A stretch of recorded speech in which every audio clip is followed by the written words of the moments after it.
Today, it's a conversation on elevating your toy photography on Behind the Shot.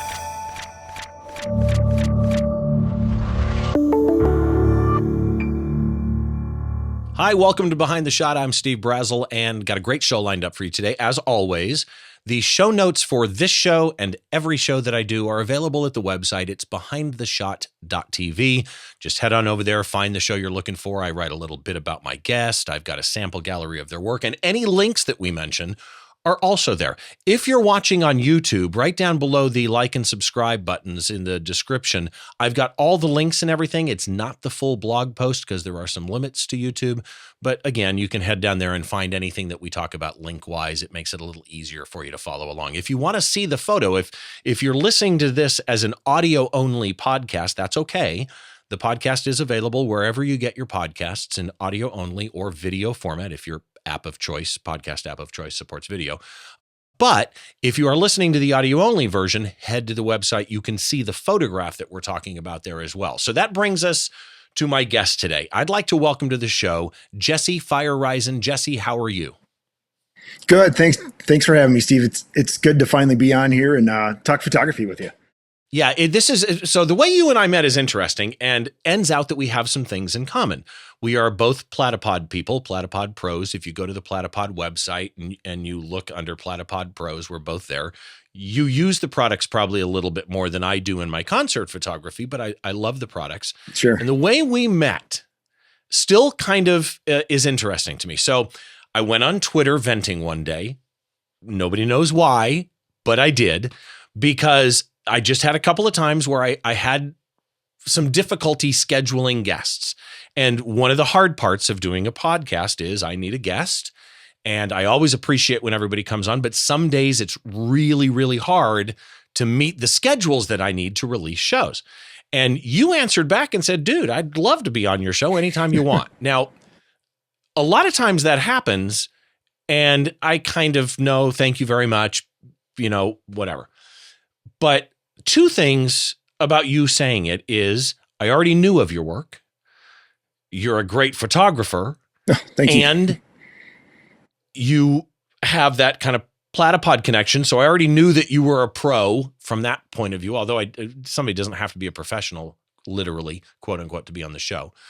But I want to start with getting to know you because there's a couple of things about you that are interesting to me. You are based where? I'm in, my wife and I just moved to New Richmond, Wisconsin. So we're in Western Wisconsin, about an hour's drive from Minneapolis, St. Paul area. Okay. So Wisconsin based. Now I think of you and I generally reference you to people as a toy photographer, but you're way more than that. You're a graphic designer, a digital creative. How do you describe yourself? Oh boy. Jack of all trades, master of none, I guess you could say, that old quip.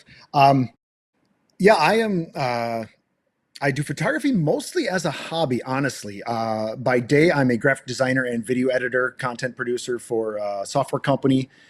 And the photography thing, I kind of started as a video guy. And over the years, as I've gotten older, I've just started to fall in love with photography, picked up a camera, started doing photography work, and started to really, really enjoy that. Just experimenting with all sorts of different genres and just shooting everything I can, really. Except for weddings. That seems like way too much pressure for me. I don't want to get into that. Yeah. I have a number of wedding photographer friends, and no, I DJ'd weddings for 18 years. No way I'm going to a wedding with a camera. You mentioned interesting because you remind me of Dana McMullen, another friend of mine, amazing photographer, lived down by me for a while, but he's now back home in Canada. And that you started in, you're a graphic designer now, which is what he and his wife also do. But you also mentioned you started kind of in the video side. You studied visual communications and television production. You do kind of anything creative. So what do you work on? You do websites, print ads, what? So formally, my past couple of jobs in my 20s and 30s had been small businesses. So in a small business, you are kind of a person who wears many hats. So Yes, to your point, I was trained as a graphic designer. And I would do everything from the website, T-shirts, print ads, web ads, all that kind of thing. And I had the video background. And the place that I worked at in my 20s, it was a low voltage company, custom electronics, where we did home theaters and lots of really cool stuff like that. I was really into that sort of thing. And I actually got that job as a temp job after I went to school to find a graphic design job. And then after like a summer of working there, I found a job. I got offered it. I'm like, okay, great. I'm going to take this job. When I went to put in my 2 weeks notice, it's a small company. They're like, hey, actually, we love having you here. We would love to do all that stuff in house. We're a small business. Would you like to stay with us? And I was like, well, sure. Actually, I love what I'm doing here. I love the people. I love this industry. Absolutely. So I spent 10 years kind of juggling between being a low voltage guy and a graphic designer and photographer. Or I kind of jumped the gun a little bit there. The photography part came in when they needed someone to take pictures of our jobs, our job sites, all the TVs we mounted, all the home theaters we built and installed and stuff. So that's kind of where I went to school for a little bit of the video stuff and television production, but I really never went down that road actually after school. So okay. You're the second toy photographer I've had on the show. Mitchell Wu was back on the show in 2020, yes, yep. Who is, by the way, folks, if you don't know Mitchell Wu, also a big Platypod user, but if you don't know Mitchell, go look up his work too, because he's an amazing guy. But your path to toy photography, purely in the photography world even, leave out all the graphic design stuff. Yeah. You went through outdoor and wildlife photography and astrophotography and macro photography and, product and job documentation type photography. But yep. In your bio or somewhere I read that you said this was a matchup that seems perfect on paper, toys and photography. So my question to you is, why are toys and photography the perfect match on paper to you? Well, so for people who know me, they knew, so I'm a child of the 80s. I grew up watching action movies, sci-fi movies, back when there was a lot more practical effects and optical compositing. There was a lot of real world elements to creating those things. So, and being a child of the 80s, collecting toys and things like that when I was younger. So now being older, I don't know how I missed out on this, but the collector's aspect of, as you can see behind me, I've got multiple figures and things now that I've been collecting to actually shoot some of this stuff. So to find out when I'm older that after I got into photography, that people were out there doing the toy photography thing, it just seemed to fit. I could not imagine, I could not believe that I went this long in life without knowing about this combination. And then what I mentioned about movies and all the stuff that was done practically, I grew up as kind of a special effects geek. I loved ILM and industrial, all the stuff they were doing back then. So it made perfect sense to take a figure or a scale model or something like that, like they used to do in the day and sometimes still do, and put that in front of a camera and just create shots with it. It all worked out. And I just really enjoy doing it. It's really fun. Did you see the documentary on ILM? Oh, sure. Early days? Oh, yeah. Absolutely. So good. Just so amazing what those people pulled off. Here's a question though, because I understand the child of the 80s and I'm into this now, and I love the collecting aspect. Might as well put the two worlds together. Yep. Purely from a creativity point of view, what is it about toy photography that ignites you creatively? Oh, it's limitless. I mean, your imagination can go anywhere with the toy photography. I mean, it doesn't even have to be, I do a lot of like Star Wars and sci-fi type stuff. It doesn't even have to be that. You could walk down the toy aisles or go to a model and find so many things. Like it could be a superhero, it could be a dinosaur, it could be a spaceship, it could be a battleship, it could be a World War II bomber. There's just many, trains and cars and model, and there's just whatever you think of, you can pretty much create it. It really can. You really can. That's actually an interesting point, that we think of toy photography as being this fantasy world of toys. But my first memory of photography in my life, I was probably, 7, 8 years old, and my brother was into photography, and he used to take model airplanes that he would build. He'd dig trenches in the backyard. He'd put the plane in there, snap the wing. He'd take like this steel wool looking material, stuff it in the wings, and it caused smoke when lit. Didn't fire, it caused smoke. And he'd do that and he'd take pictures of it. So, literally we're talking in the 60s, he was doing that kind of toy photography. Do you have a favorite world in the sense of toys? Like, are you a sci-fi guy in Star Wars world or what? Yeah, so Star Wars is very big for me. I've been a fan of Star Wars. I grew up with Star Wars, so that's a big one for me. Um, just about I seem to gravitate towards anything from the 80s and 90s. So Star Wars, Predator, Aliens, Terminator, things like that, action movies from back then are seem to be the things. What else? Ghostbusters, Batman, Ninja Turtles, all that kind of 80s and 90s type stuff when I was growing up is really where I gravitate towards. So just Okay. the imagination flying and just kind of set things up and create shots. And Which leads me to this, because in looking at your shots, I don't want to call them worlds, but the sets that you create, Sure. right, are rather intricate, like more intricate than a lot of other toy photographers that I see out there. There has to be times that you sit down and in your head, you come up with, oh my God, I could have it do this and I could have it do this. And then reality sits in and says, I have no idea how to execute what I see in my head. So how do you approach figuring out how to create a scene that on first impression, you don't know how to create? That's a great question. And it's funny you say that. Thank you, by the way, for talking about the sets and stuff, where I actually feel I'm on the opposite end of that. There are some people out there making incredible dioramas, and I just don't have the talent or the space to do that. So a lot of my, let's say, the indoor photography that I do, I kind of had to keep it basic in many ways because I just didn't have anything. So a lot of my creativity, I sort of had to find ways to do a lot with very little in a sense. Black backdrops, lighting, squirting water out of little just regular water bottle type Right. things. But and now in this day and age, now there's so if anyone in your audience is familiar with The Mandalorian on Disney Plus, Oh yeah. they use what they call the volume, which is a virtual set. It's a stage literally of LCD screens where they can project anything they want and film it in real time. In the photography world, that's kind of becoming a thing, and a lot of people refer to it as digiramas, I believe, digital dioramas. So I've done that a few times where you basically take a TV or an iPad or a computer monitor, put that behind what you're setting up, and then you can project any image behind your set Right. and create a set extension.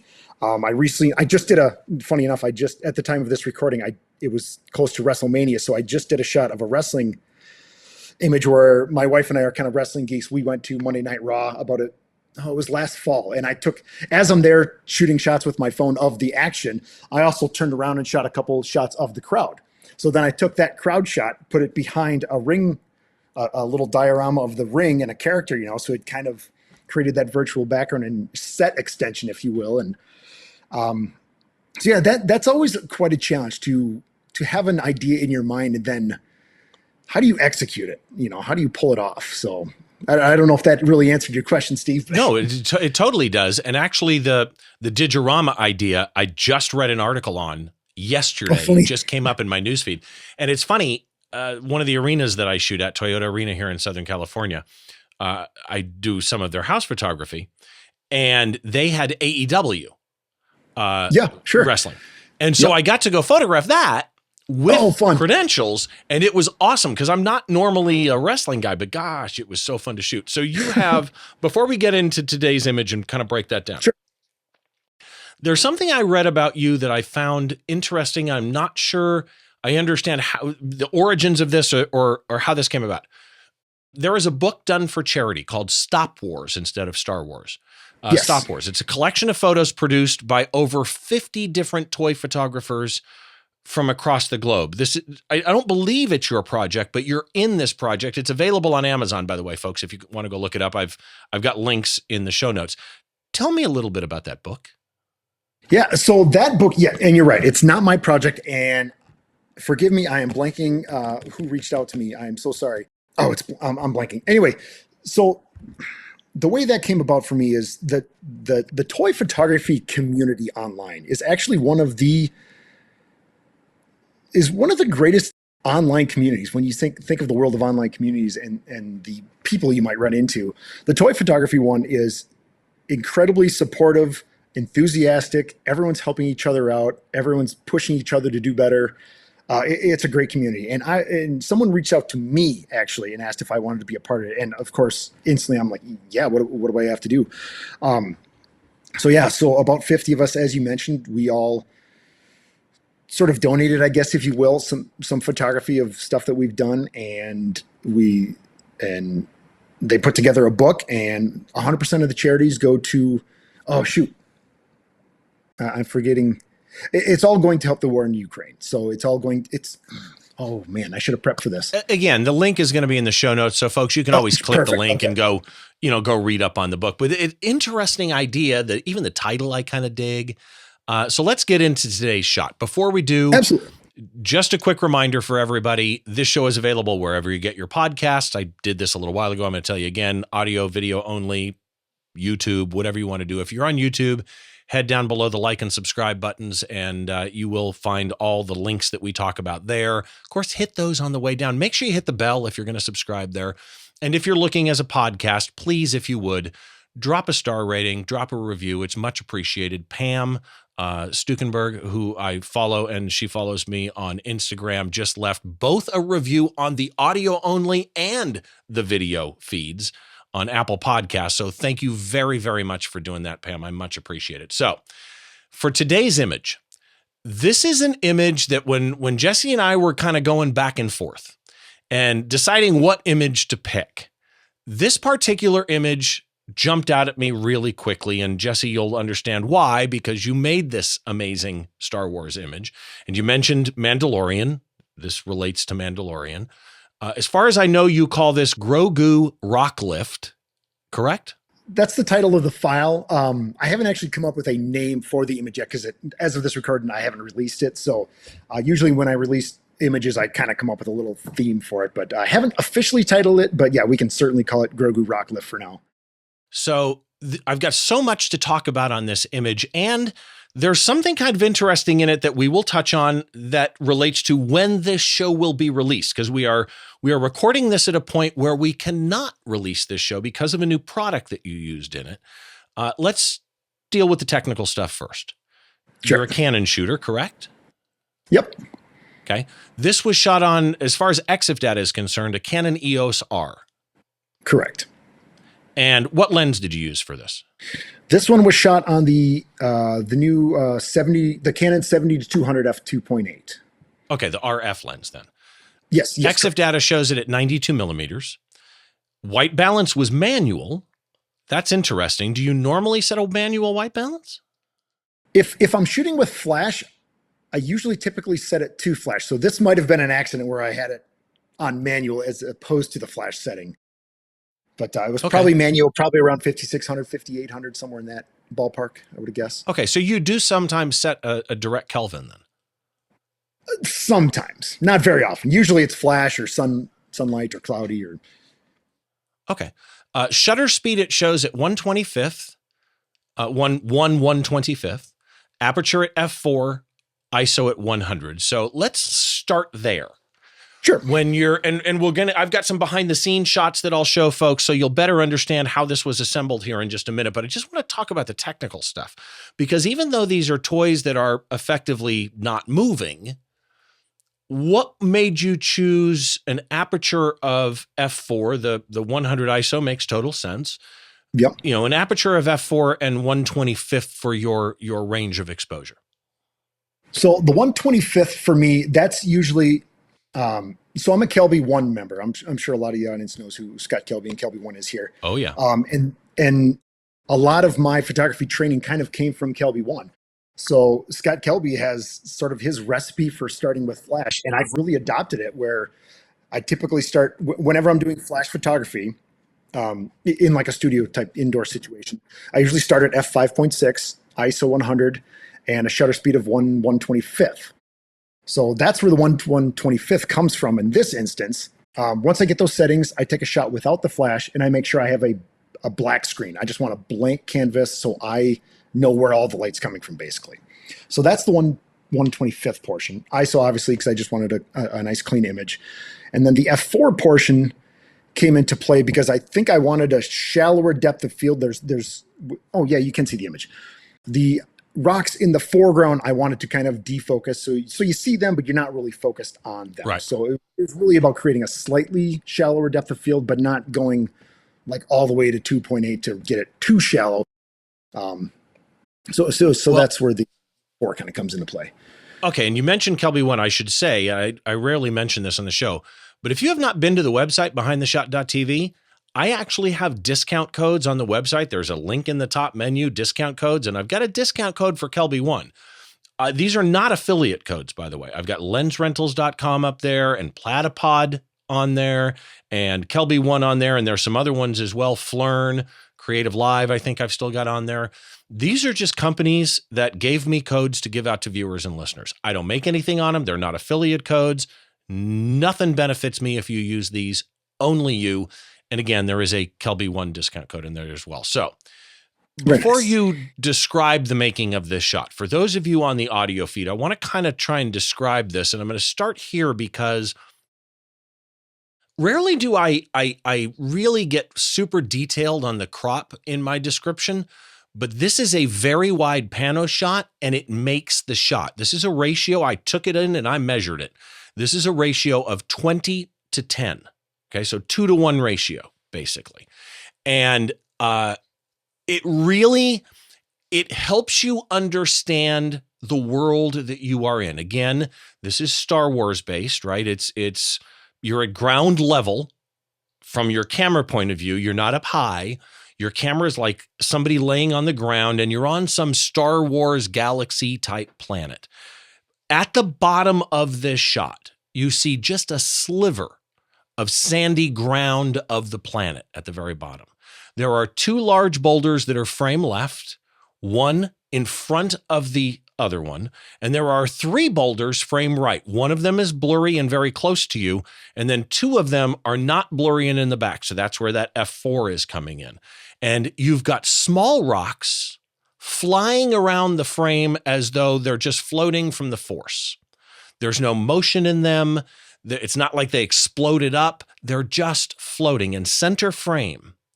Floating at exactly the top third of the image, dead center, is Grogu. And he's in his little carrying, I don't even know what you call it, but the little, what is it?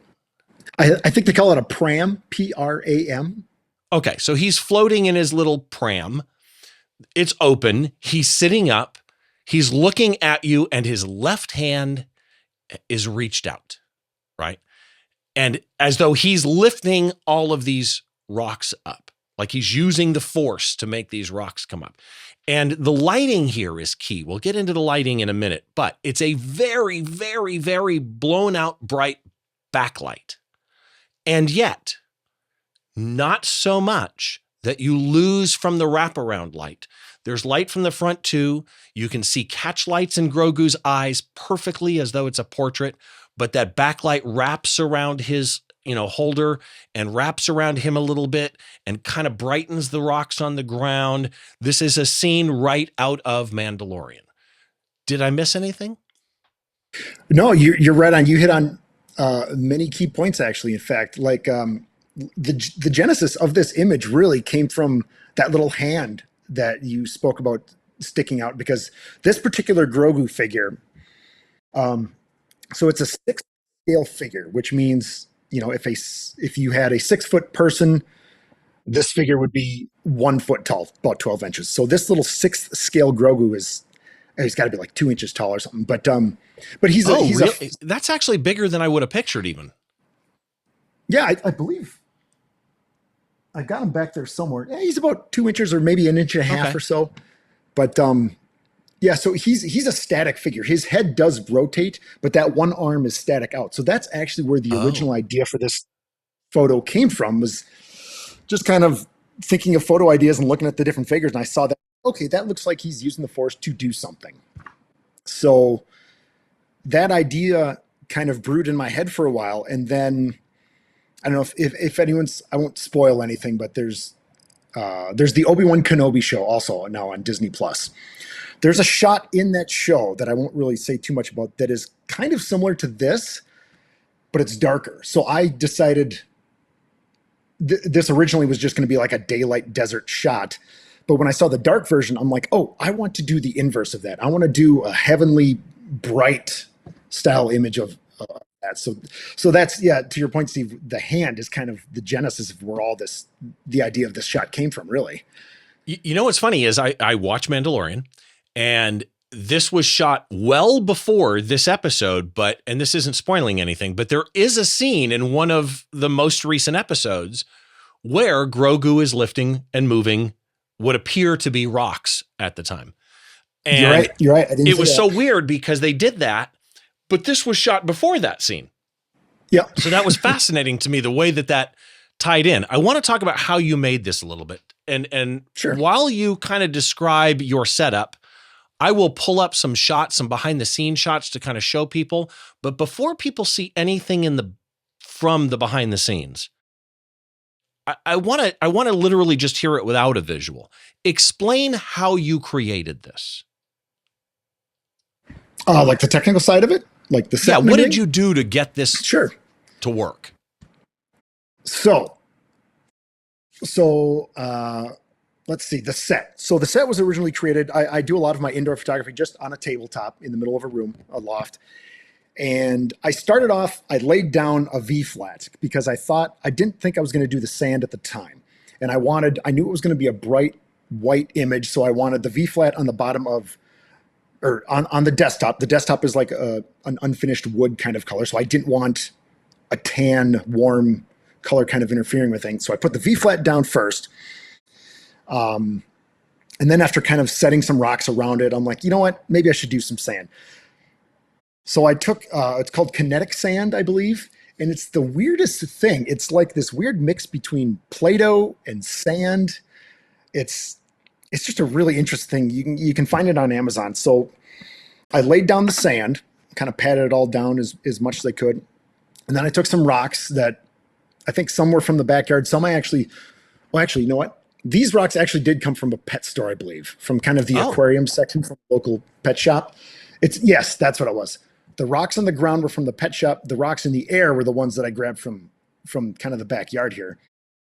Because my wife and I just built a house last summer, so there are still a few houses in the development around us that are being built right now. So I went literally next door, and there's no sod or anything. It's all construction. So it's kind of funny. I was out there really early one morning, like 6 a.m. or something before work, and I'm out there. It's cold. It was January, I think, and I went out there to pick some rocks, not thinking anything of it, and I couldn't get the rocks out of the mud because they were all frozen in there. So I had to go back in, get a little shovel, and I'm out there picking rocks. The construction workers are out there probably wondering, what the heck is this guy doing?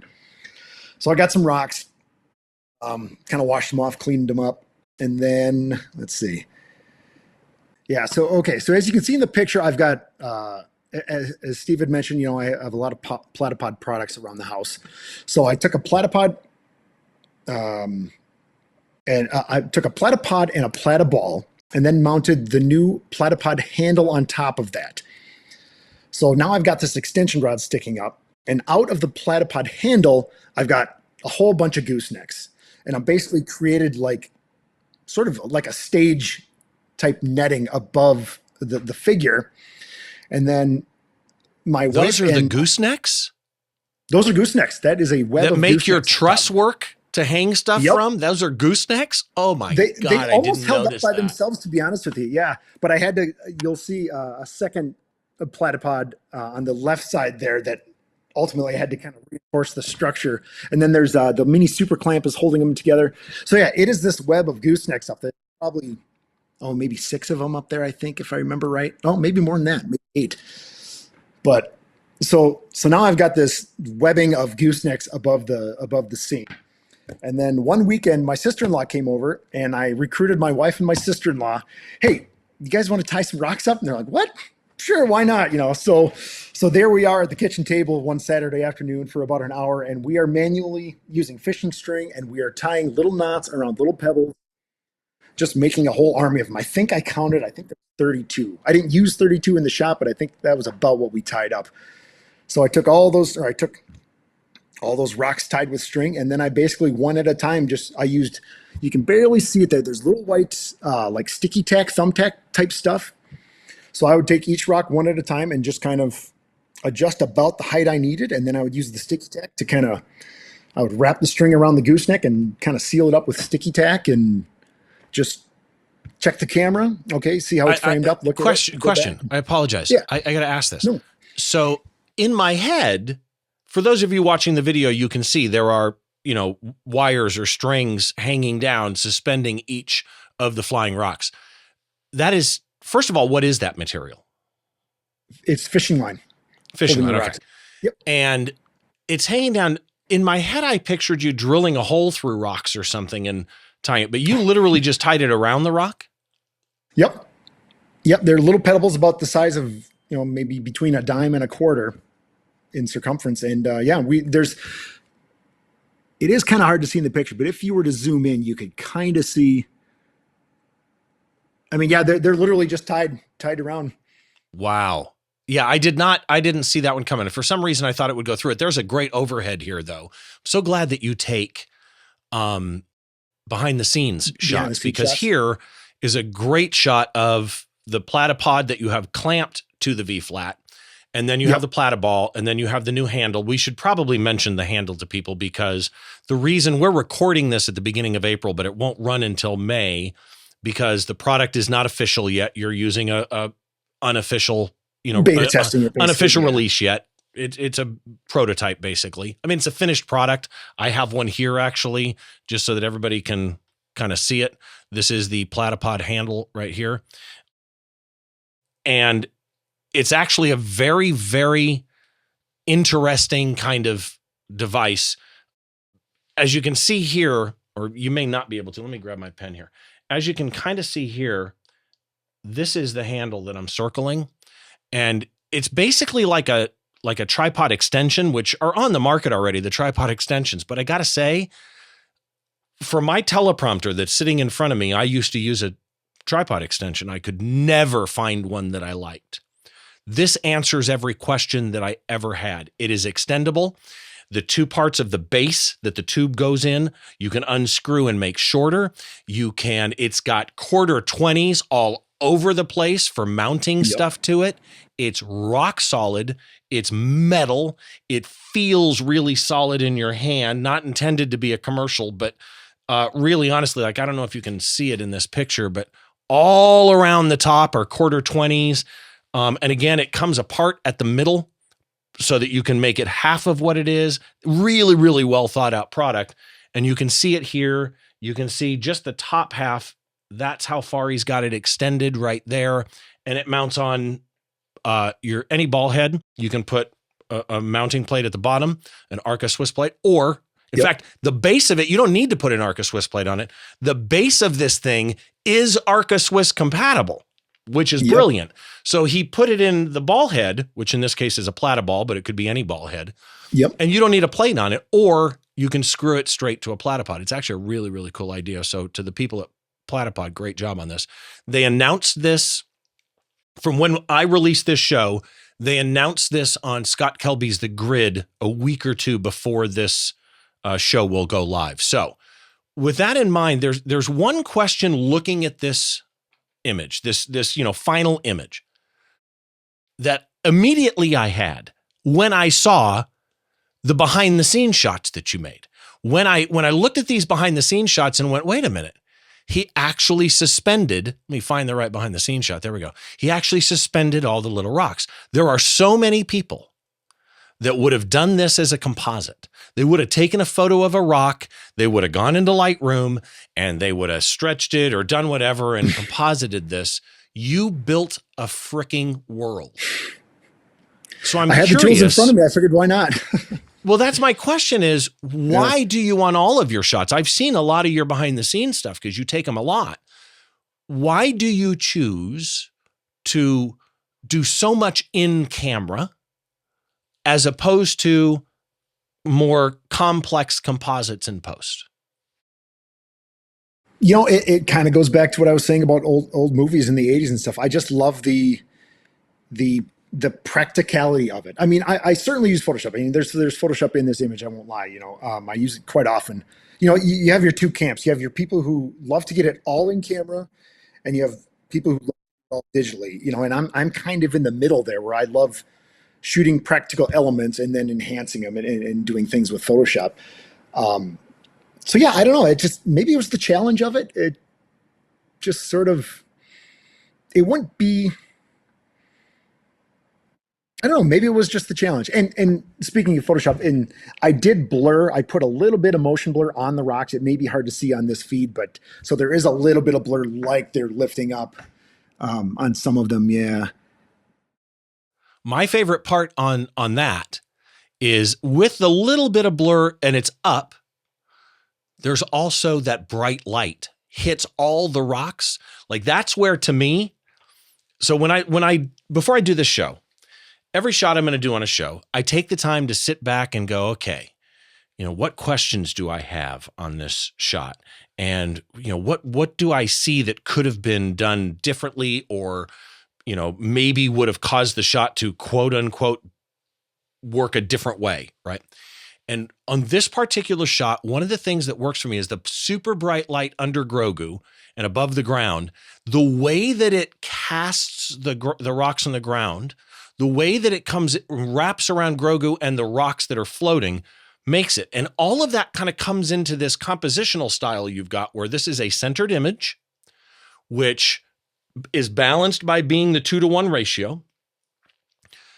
And it makes me feel like I am in the toys world. And by the way, another brilliant choice here is I am at Grogu's eye level. So Grogu is almost above me, floating above me, but he's looking straight out at my eyes, where I tend to look at the image, which is that top rule of third. When you're thinking about your camera position, your angle of attack, right? How do you approach composition to help the viewer be in this world?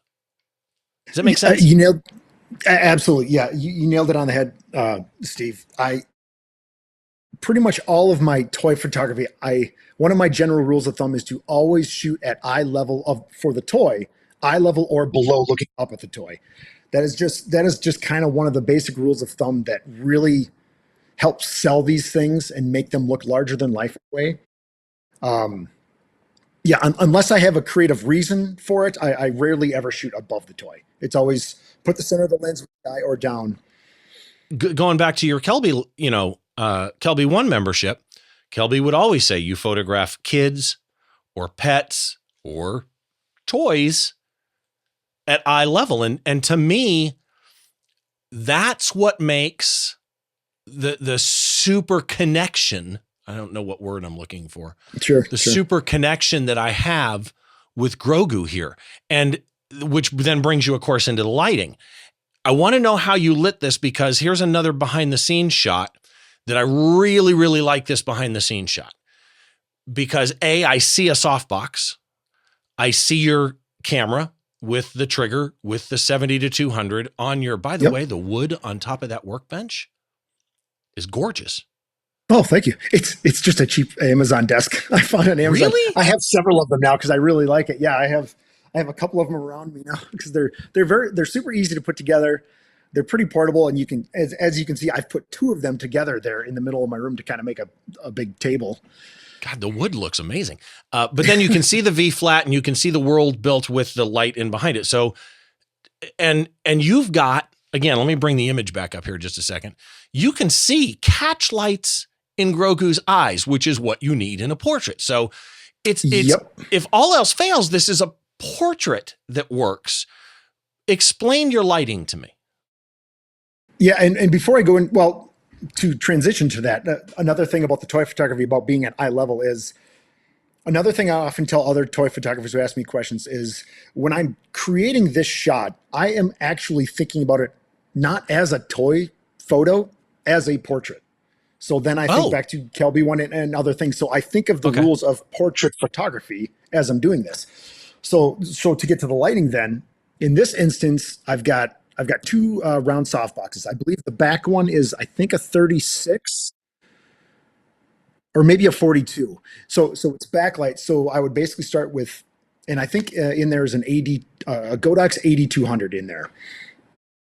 That would be the first light I would set up, and I would do a bunch of test shots just using that light. So then, what size do you think that was? I was looking at that thinking maybe it was a 60 inch.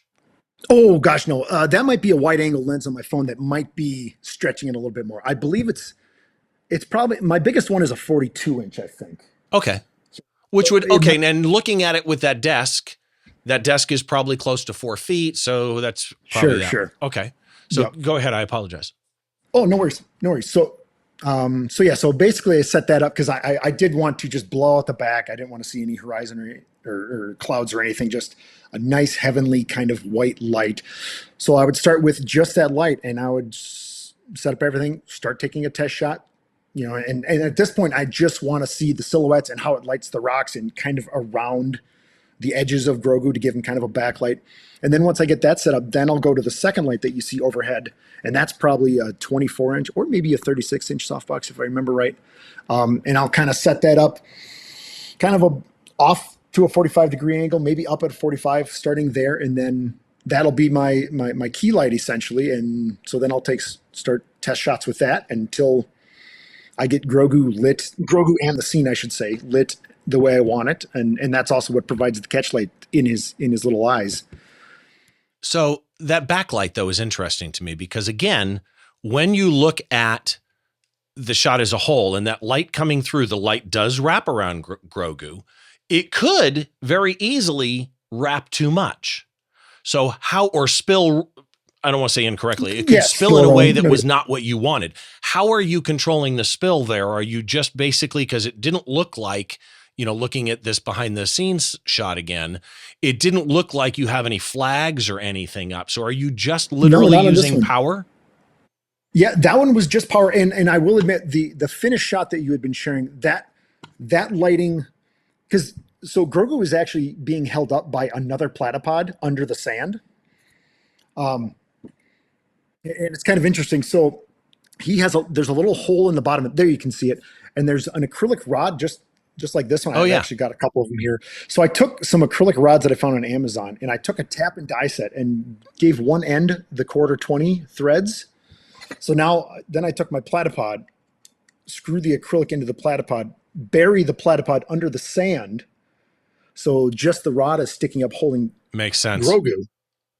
So then in Photoshop, I cloned out the rod that would typically be under him. And I also, in this case, I believe I used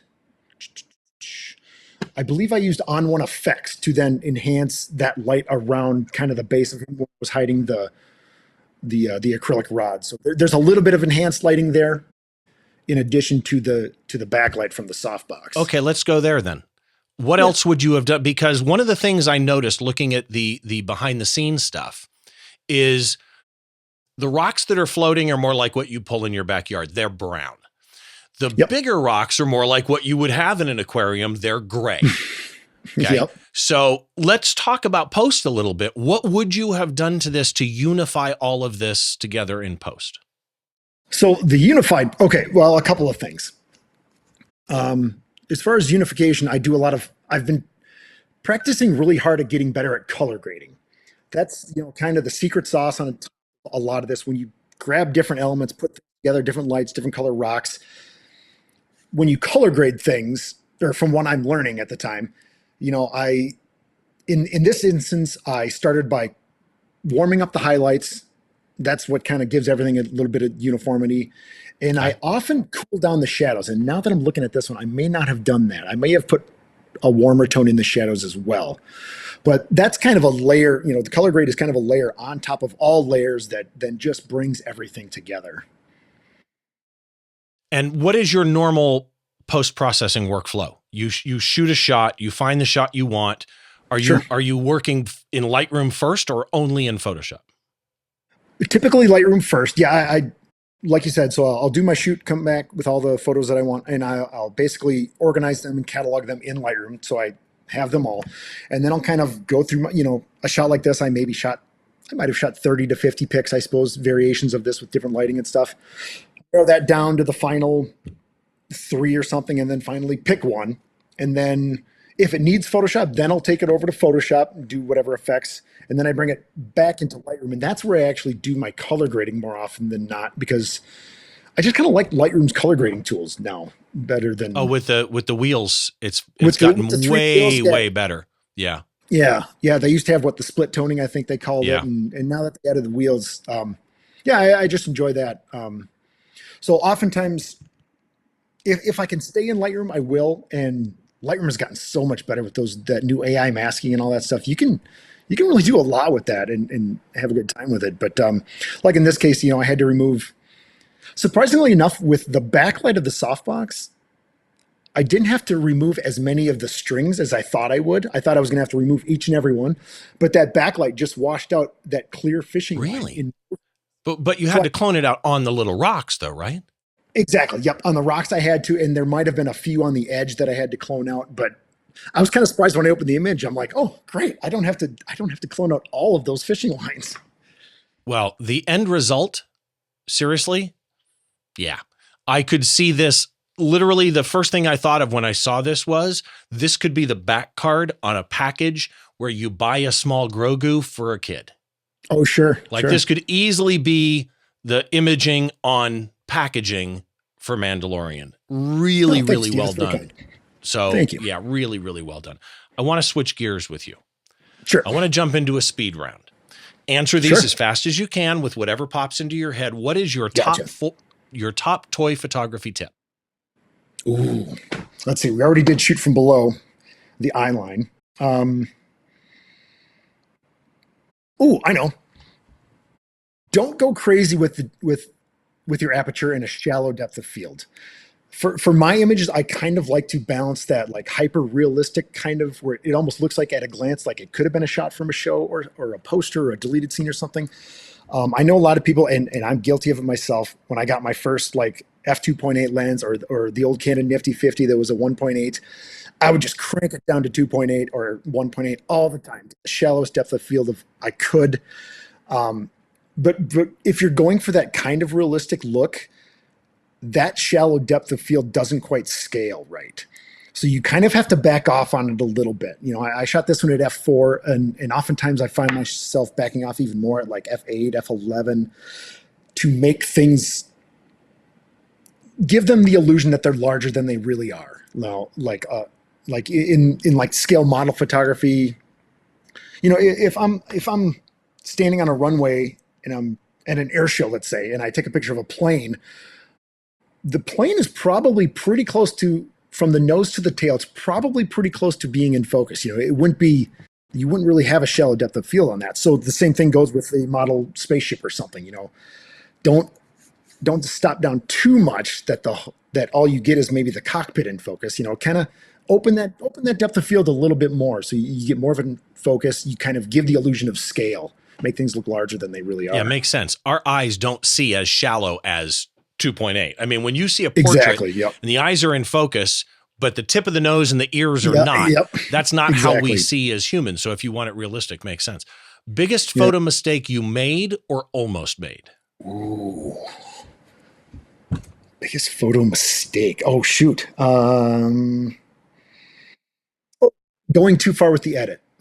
I used to do that a lot. And that's another one of my top tips that I typically tell people is, you do your shoot, you do your editing, you're super excited to share it, but at that point, stop. Don't share it. Step away from the image, whether it's an hour, a day, a week, whatever, what have you, because I guarantee 9 times out of 10, when you come back to that image, you're going to see it differently with fresh eyes. You're going to, white balance is a little off, or too much saturation here, or there's a speck or a piece of dust or a rock in a corner I should have removed or something like. So yeah, be careful with your edits. Anytime you do an edit, maybe back it off 10% or something just from where you left it.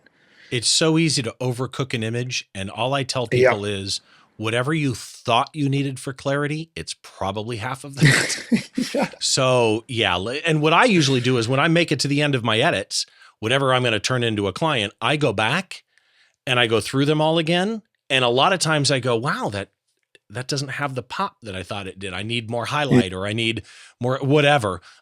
Literally 30 minutes later, by the time I get to the end and go back to image number 1, that's not what I remember. So favorite composition rule, if you have one. Well, let's see. I guess I could go with the classic rule of thirds. I use that quite a bit. Like in this Grogu shot, his eyes should be on the, oh, they're maybe a little above the rule of thirds line, but I guess it depends on the crop. Yeah, I'll go with rule of thirds, sure. Favorite source of inspiration? Oh, music. Music. Ooh, I love it. Oftentimes when I'm working during the day, as I'm getting older, I'm getting away from the rock and I'm starting to listen to more soundtracks and podcasts and things. So a lot of times when I just hear certain musical cues or something, just an idea pops and I start thinking about it and it kind of grows and becomes something. And yeah, so I'll go with music on that one. Okay. Favorite band or performer? Ooh. Okay, honestly, the first band that came to my head just now was Tool.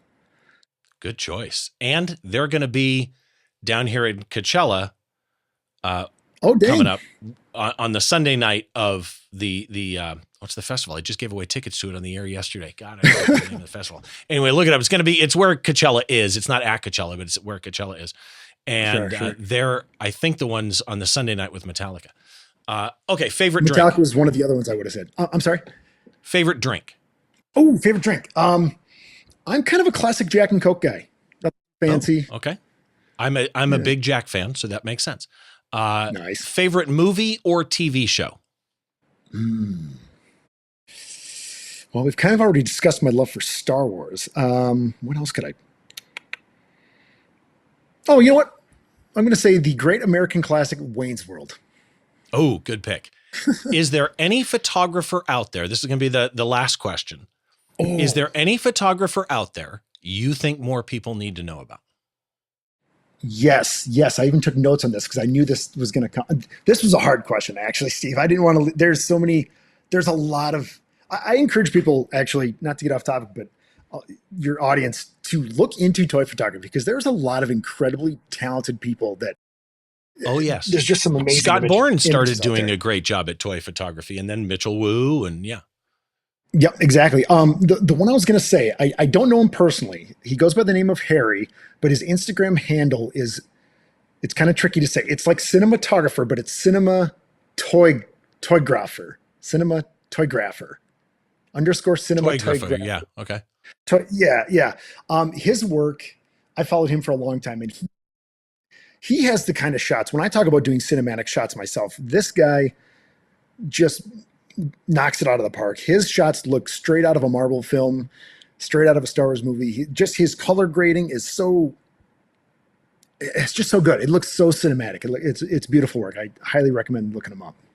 Well, if you want any of the links we're talking about, I will have a link to that photographer in the show notes, a link to everything that we discussed in the show notes. They're at behindtheshot.tv or in the description down on YouTube. And by the way, I should mention those of you watching on YouTube, I'm saying this way too late, but always on YouTube, I have chapter markers. So if you don't want to watch the interview portion at the beginning, they get to know somebody, you can easily jump around. I've got chapter markers done. Jesse, if people want to connect with you, where can they go? What's your website, first of all? Absolutely. My website is jessefphotography.com. Check that out. I've kind of gotten in the habit of posting something weekly that I kind of set that challenge to myself about 2 years ago, and I've pretty much stuck to it. So just about every Wednesday, I'm posting a new photo project. But otherwise, you can Google my name, Jesse Feyereisen, and it's a pretty unique name. So I'm just about the only thing that comes up, and I'm Jesse Feyereisen just about on every social media handle. So Instagram, Facebook, and Twitter, Jesse Feyereisen. Spell it so that people can Google it. Sure. JessefEyereisen.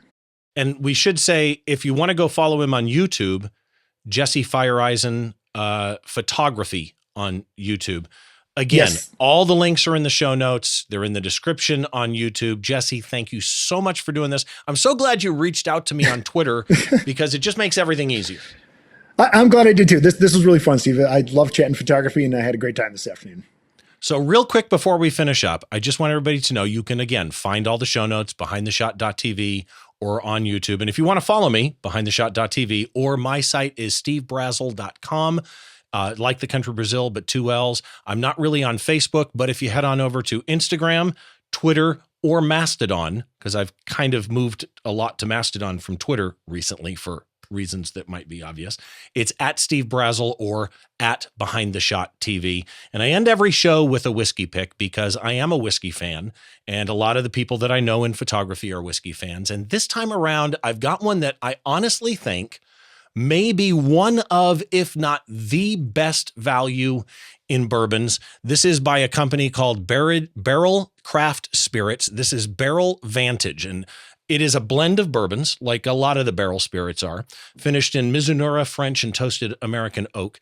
It's 114.44 proof, so it's got a little bit of a heat to it, but it's nothing too bad. And what I love is it has been called the absolute best bourbon whiskey between $70 and $80. And that's about where you'll find it usually, around $75 to $85 maybe, but it's a great choice.